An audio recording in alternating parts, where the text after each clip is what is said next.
Bu Laksmi, kenapa beda nasib antara Pati Rembang? Yang satu pabrik semennya dimenangkan, yang di Rembang pabrik semennya dikalahkan oleh MA. Itu cara pandang yang mungkin dilihat dari apa yang dijadikan isu. Saya harus bicara kenapa pemerintah pusat memutuskan untuk terjun dan masuk ke KLHS Kendeng ini.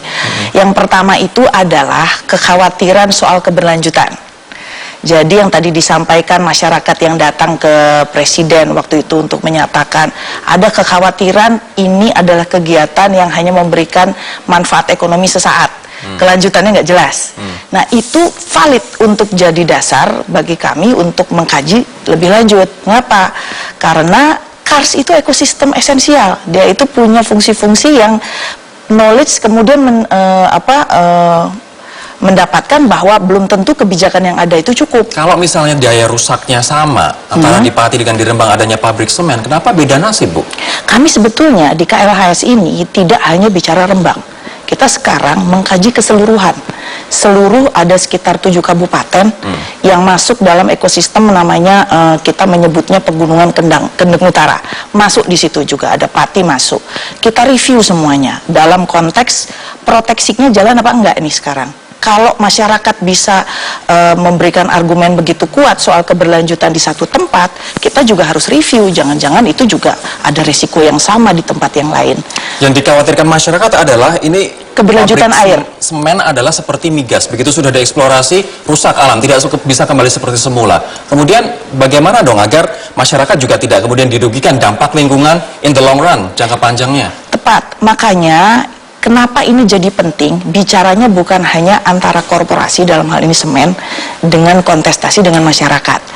Kita yang namanya KLHS itu lihat semuanya. Yang namanya bikin safeguard itu kan bukan cuma perusahaan, tapi juga ada Pemda, kemudian juga ada instansi pemerintah yang terkait. Nah ini cukup nggak? Yang namanya mengelola dampak nggak bisa hanya diserahkan pada satu pihak. Menurut Anda semen Indonesia sudah cukup belum? Ya kita bisa berdebat lah soal itu ya. Tapi yang jelas kami potret keseluruhan. Apakah kemudian langkah mitigasi ini sudah dilaksanakan juga oleh Pemda Jawa Tengah atau kabupaten atau belum? Kita tunggu untuk Rembang 1 minggu lagi. Ini terakhir Pak, kami ingin diyakinkan bahwa nanti kalau misalnya eksplorasi jadi, penambangan jadi, produksi jadi, lingkungan tidak akan menjadi korban. Apa yang ditakutkan, kurangnya lingkungan air, debu, pasir, kemudian yang tidak bisa digunakan untuk bercocok tanam, kekhawatiran ini tidak terjadi. Oke, poin pertama adalah lihat saja yang terjadi di Tuban. Ya, itu poin pertama. Poin kedua, untuk mitigasi air, kita saat ini telah, jadi bukan akan. Kita telah membangun 2 buah embung, yang satu di dekat lokasi pabrik, yang satu adalah di Tegal Towo, dan sudah sekarang sedang terisi, karena diisi dulu. Kemudian di 2 desa lain, ada 5 desa, di ring 1 itu ya.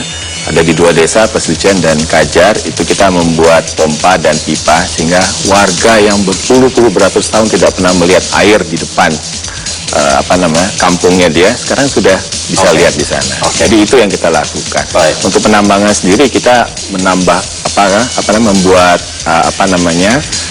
sempadan itu dari kewajiban 5 meter kita buat 50 meter. Jadi itu kita lakukan supaya lebih yakin. Terima kasih Pak Rizkan, Ibu Laksmi, terima kasih. Kami juga mengucapkan terima kasih kepada Pak Gun dan juga Pak Dwi Joko. Kita tunggu saja KLHS nanti hasilnya seperti apa, yang masing-masing pihak sudah berjanji akan comply atau akan mengikuti hasil kajian dari KLHS. Saya Rory Asyari undur diri dari Pramtalk. Terima kasih, selamat malam.